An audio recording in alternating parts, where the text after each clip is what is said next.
Hola, muy buenas noches. Bueno, vamos a dar espera mientras se van conectando a esta sesión en vivo. Hoy arrancamos un nuevo libro, un libro maravilloso que de los clásicos de la literatura universal, que es El Principito. Hola Irma, qué gusto. Bueno, vamos a arrancar con este libro que es hermosísimo, es un libro que quiero muchísimo. Hola Nancy, bienvenida, mis queridos amigos de The Cool. Bienvenidos todos. Bueno, les está diciendo que hoy vamos a iniciar sesión con este libro que amo mucho. Es un libro de la literatura universal. Es un libro que, bueno, en mi caso lo leí cuando tenía 11 años. Después, cuando estaba ya adolescente, volví a leer algunas páginas de este libro y hace muy poco volví a comprar esta nueva edición. A veces uno tiene libros y bueno, por alguna razón se van extraviando y todo. Sí, dice, gracias, qué lindo libro. Sí, bienvenida Mariela también. Muy buenas noches. Nuestros amigos de The Cool dicen gracias. Sí, qué lindo libro, sí. Este libro yo tenía uno de cuando tenía 11 años y bueno, por algunas cosas de la vida uno termina perdiendo esos libros que originalmente leyó. Y bueno, hace algún tiempo estaban ofreciendo este libro y yo dije, yo lo quiero tener nuevamente, así que lo volví a comprar y lo he vuelto a leer y bueno, he leído algunos, sobre todo esos fragmentos que más nos acordamos muchos de que lo hemos leído, la parte de la rosa, la parte del zorro, bueno, y ahí vamos a ir contando muchas más historias relacionadas con este libro lindísimo. Hola Flor, bienvenida. Qué gusto que estés aquí con nosotros. Bueno, este libro tiene, al igual que el libro anterior que vimos del alquimista, este libro también tiene unas capas.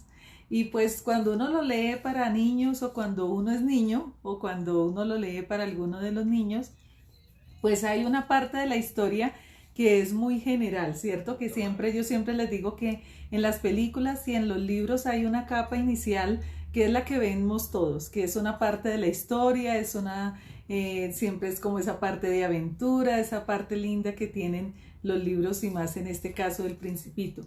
Pero también en el Principito se encierra una sabiduría hermosísima.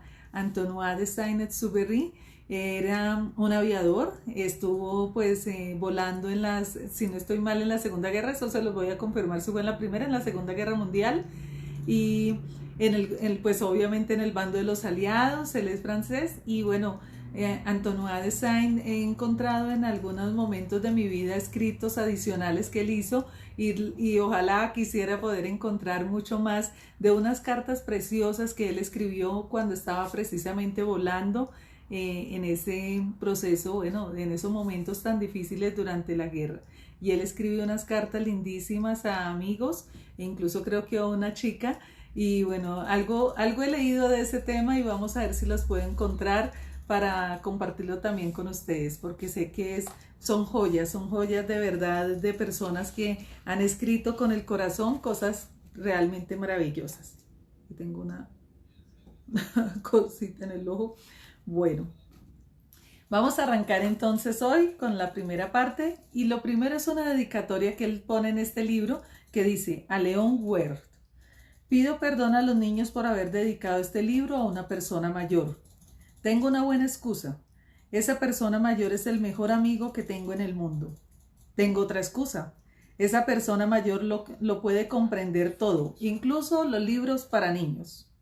Tengo una tercera excusa. Esa persona mayor vive en Francia donde pasa hambre y frío. Le hace mucha falta que la consuelen. Si todas estas excusas no bastaran, quiero dedicar este libro al niño que esa persona mayor fue en otro tiempo. Todas las personas mayores empezaron siendo niños, pero pocas se acuerdan.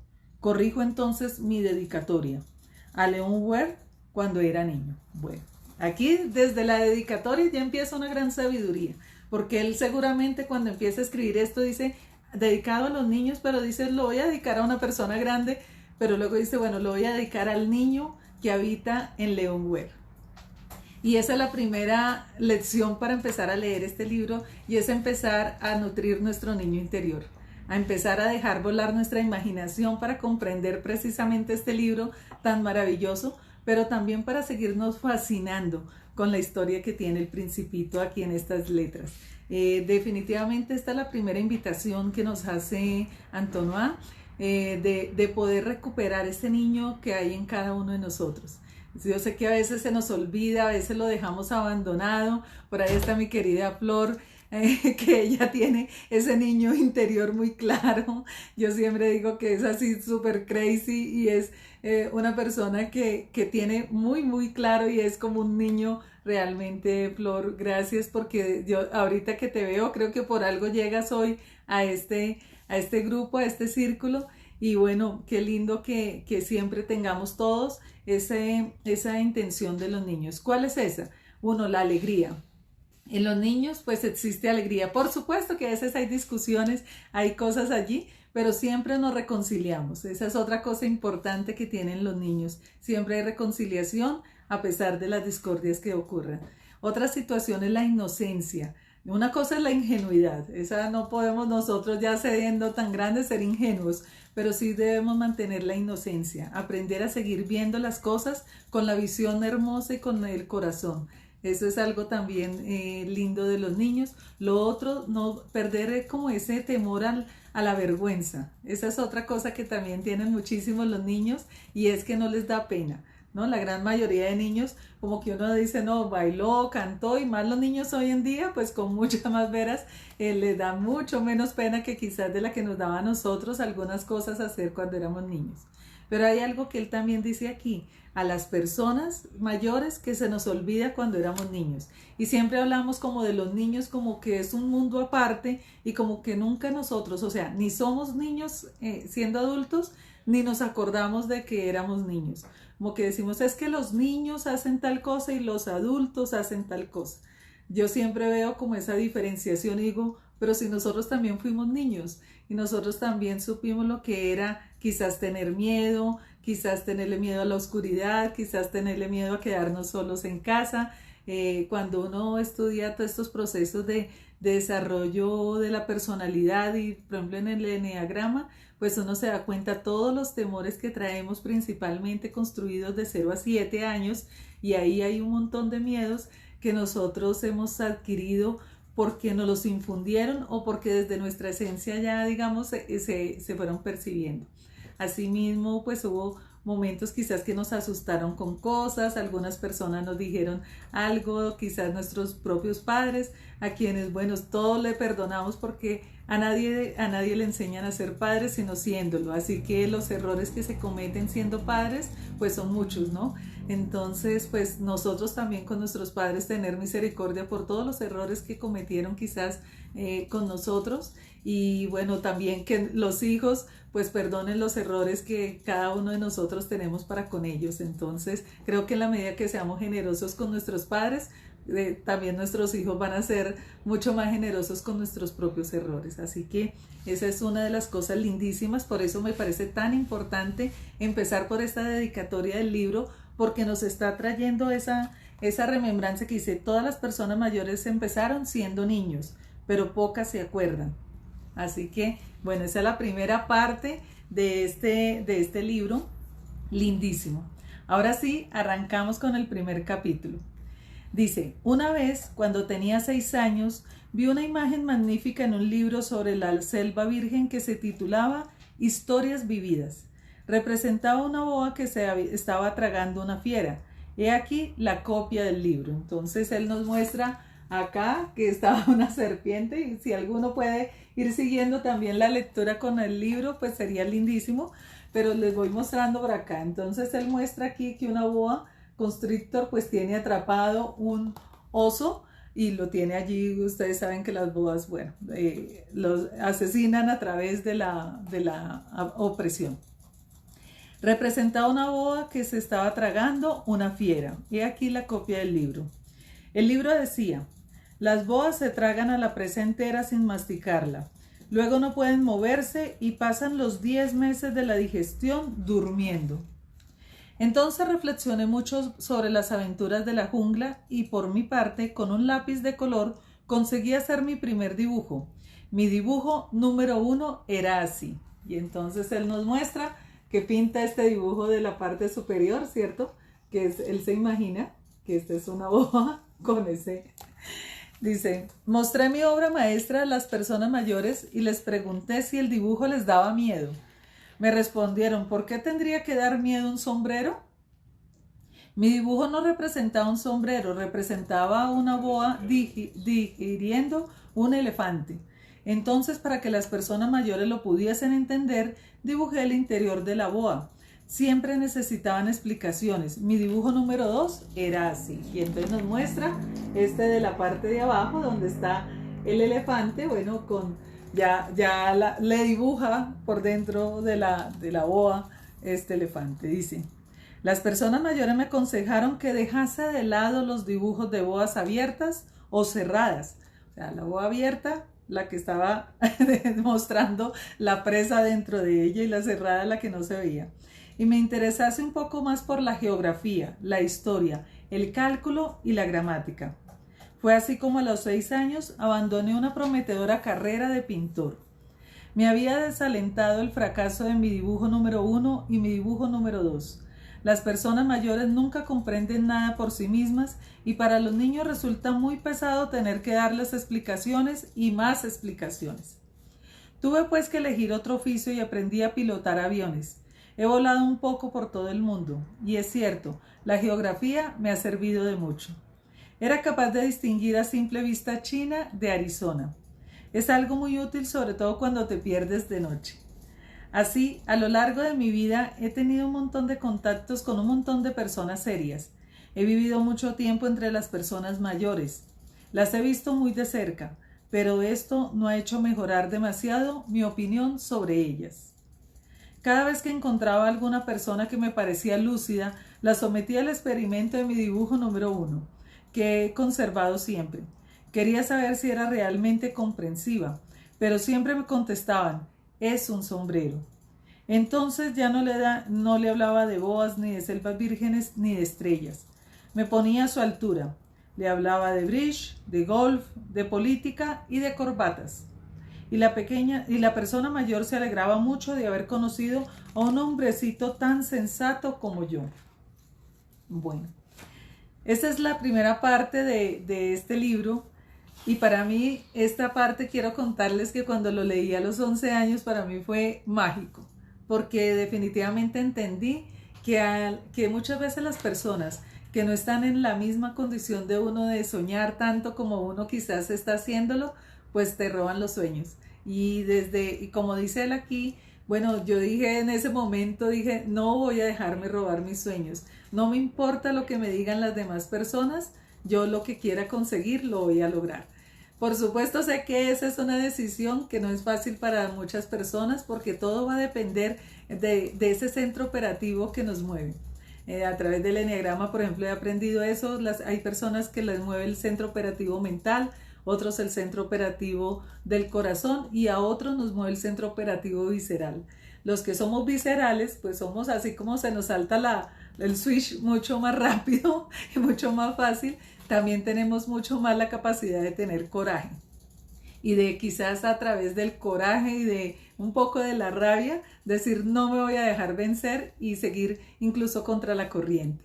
A veces las personas que tienen su centro operativo en el corazón pues se afligen cuando una persona les dice este tipo de cosas y otros quizás pues entran a razonar y de pronto pueden tomar la decisión de finalmente no hacer caso a lo que le dicen los demás o quizás decir, bueno, pues tienen lógica lo que está diciendo esta otra persona y sencillamente siguen por su camino. Así que para mí fue algo maravilloso descubrir a los 11 años esta historia porque dije, jamás me voy a dejar robar mis sueños porque no voy a permitir que alguien se burle de lo que yo quiero hacer o ser. Así que bueno, esa es una de las primeras lecciones que yo aprendí a través de este primer capítulo del Principito. Pero más allá de eso, hoy que soy ya adulto, también porque recuerden que yo aquí lo que busco es compartirles un poco de mis aprendizajes y que si ustedes pues en algún momento coinciden con ellos, pues qué bonito, y si no, pues me encantaría también que me compartieran cuáles han sido sus aprendizajes, por ejemplo, a través de este libro, si alguna vez lo habían leído antes, si alguna vez habían comprendido otra cosa diferente cuando leyeron algunas de las historias que vamos a seguir compartiendo. Algo muy importante, y es que también él comparte y dice, cuando somos niños tenemos una capacidad de imaginación. Podemos darnos cuenta incluso de cosas tan mágicas como poder decir que en este dibujo hay un elefante dentro de una boa.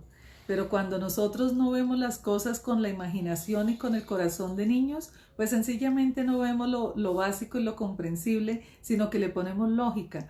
Nos reímos, lo consideramos absurdo, incluso cuando alguien, como él dice, cuando llego a un espacio de personas adultas muy serias, él dice personas serias, y normalmente cuando decimos esa palabra serio, como que le decimos, ay, sea serio, o sea, deje de soñar, ¿cierto? Es como que ese es el planteamiento que él nos quiere decir.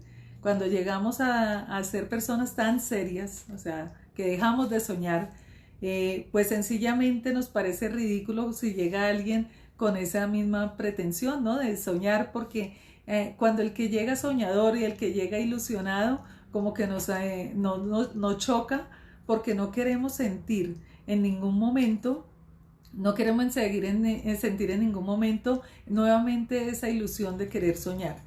Voy a traer a colación aquí lo que habíamos visto con el alquimista. Si ustedes se acuerdan, él dice que cuando le comparte precisamente sus sueños a alguien que no quiere soñar, como es el caso del vendedor de cristales, pues le dice, ¿para qué se va a desgastar en eso? ¿Para qué va a arriesgarse? A veces dejamos de soñar porque nos da miedo que si conseguimos ese sueño ya no tenemos nada más que hacer, o a veces porque hemos intentado y hemos fracasado y nos ha dado miedo seguir intentándolo en todos los aspectos de la vida, en las relaciones amorosas, en las relaciones de empresariales, en las relaciones laborales, en algún proyecto que hayamos emprendido, de pronto hasta de aprender a pintar. Decimos, no, yo definitivamente para eso no sirvo. Y resulta que pintar, por ejemplo, es una de las actividades que más desarrolla la creatividad, que más nos desarrolla en esa parte terapéutica, y aunque no creamos que seamos buenos para ello, algo va a salir de allí. Hace algún tiempo habíamos venido haciendo unas actividades con un grupo que había venido trabajando enneagrama, y yo les decía lo importante de pintar. No importa si nunca has pintado.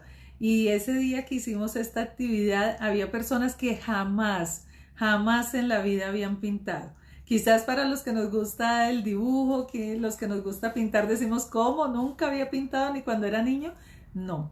Estas personas decían, jamás me gustó pintar, jamás me gustó exponerme a que me vieran un dibujo, jamás quise mostrar esas habilidades. Incluso alguien decía allí, contaba y decía, yo no sabía de lo que me estaba perdiendo, y yo cuando estaba en el colegio o en la universidad conseguía siempre un novio que era el que me hiciera los dibujos, decía, y yo no sabía de todo lo que me estaba perdiendo, de todo lo que estaba dejando de aprender y de sentir, de disfrutar a través de pintar. Y algo muy lindo es que es el proceso de luego llegar y ver esta obra de arte que cada uno hacía y poder decir, wow, yo nunca me imaginé que yo pudiera pintar o pudiera hacer algo tan bonito. Así que esa es parte de una de las invitaciones que les hago. Hoy en día hay muchas cosas, mandalas, también pintura como tal, de poder tomar unos pinceles y ponerte a inventar algo para hacer. Bueno, hay muchísimas formas, porque la pintura definitivamente es un proceso artístico y es un proceso que te saca de la estructura tradicional de la lógica, y como nos dice aquí en el Principito, de ser personas serias, nos saca de ese esquema de ser las personas serias. Porque hay algo también muy importante, y es que cuando somos tan serios que se nos olvida la imaginación, se nos olvida la creatividad, perdemos muchas otras habilidades. Yo siempre les insisto a ustedes que a través del eneagrama, en la esencia número 4 es donde está la creatividad, la parte artística. Y muchas personas dicen, no, yo estoy vetado con ese tema, y resulta que nunca se preocupan por desarrollar eso, pero la creatividad no solamente es para pintar o para hacer áreas artísticas, también es para tener la genialidad de resolver problemas. Y precisamente uno ve que estas personas que a veces le falta esa capacidad, pues que no la han desarrollado mejor, pues sencillamente a veces se enfrascan en una situación y están ahí como patinando y tratando de resolver a veces cosas solamente desde la mente y no desde el corazón.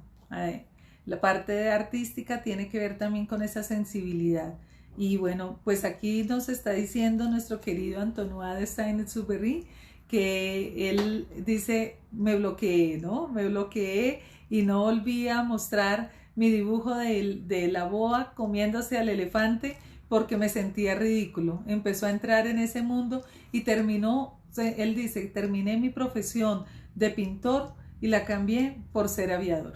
Así que, bueno, no sabemos lo que habría podido ser Antoine si hubiera sido pintor en vez de aviador, o quizás, bueno, ese fue el destino que finalmente él siguió su leyenda personal. Así que, bueno, este es una parte lindísima de este libro, que es el primer capítulo. Y bueno, vamos a dejarlo ahí. Yo mañana les voy a contar el segundo, porque el segundo es un poquito más extenso y tiene que ver ya con un tema de un corderito que él empieza a pintar. Así que, bueno, yo quiero contarles también que este proceso que él dice aquí, dice, la geografía me ha servido mucho. Y dice en una frase, era capaz de distinguir a simple vista China de Arizona.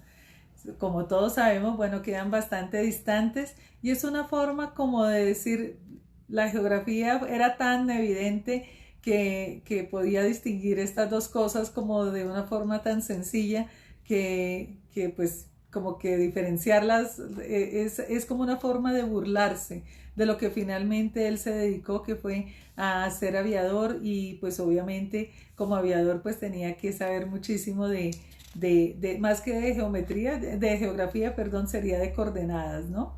Eso es algo importante. Y finalmente dejarlos con otro mensaje. A los niños, cuando estemos trabajando con ellos, cuando tengamos niños cerca, permitámosles desarrollar la creatividad. No les digamos que son ridículos, no les digamos que eso es una tontería. Muchas veces los niños nos buscan para jugar, ¿no? Siempre nos buscan, siempre quieren que hagamos algún tipo de personaje, y ahí nosotros debemos entrar a estar a ese nivel. Aquí nos dice Antoine que él pasó del nivel de ser niño a ponerse en el nivel de los otros, o sea, a ponerse en el nivel de las personas serias. Muchas veces nosotros nos falta eso, bajar al nivel de ser niños y volver a conectarnos con esa esencia lindísima de la ingenuidad, de la inocencia, perdón, no de la ingenuidad, de la inocencia, de la alegría, del asombro, porque todo eso hace parte de ser niños. A veces uno a un niño le muestra algo y dice, ¡oh, pero qué maravilloso eso que me estás mostrando! Y uno dice, pero ¿por qué se está sorprendiendo tanto? Y normalmente decimos que, o yo he escuchado mucho y creo que alguna vez también ya hasta yo lo he dicho, decimos, es que los niños se entretienen con cualquier bobada. Esa es la expresión que nosotros damos a este tipo de capacidades, que es poder soñar. Y decimos, es que los niños se entretienen con cualquier bobada. No se trata de una bobada, se trata de una capacidad de soñar y de crear. Se trata de una conexión lindísima que aún uno cuando viene como niño, pues sencillamente tiene ese ángel todavía, esa energía divina presente. Todavía tiene esa capacidad de saber qué puede crear y que puede construir lo que sueñe. Así que bueno, esta es una lindísima invitación, como les decía, para recobrar nuestro niño interior, para volvernos a conectar con los sueños, para volvernos a conectar con la capacidad de ser alegres, para conectarnos con la capacidad de asombro, para conectarnos con la capacidad de la alegría, para conectarnos con la capacidad de la creatividad. Así que, bueno, cuando empezamos a ver el mundo con ojos de niño, les garantizo que lo volvemos a ver de otro color diferente. Así que bueno, esa es la invitación de hoy y nos vemos mañana. Vamos a seguir con nuestro segundo capítulo mañana relacionado con el corderito. Así que nos vemos y muchas gracias. Estamos iniciando este ciclo del Club Cine, Música y Letra con El Principito.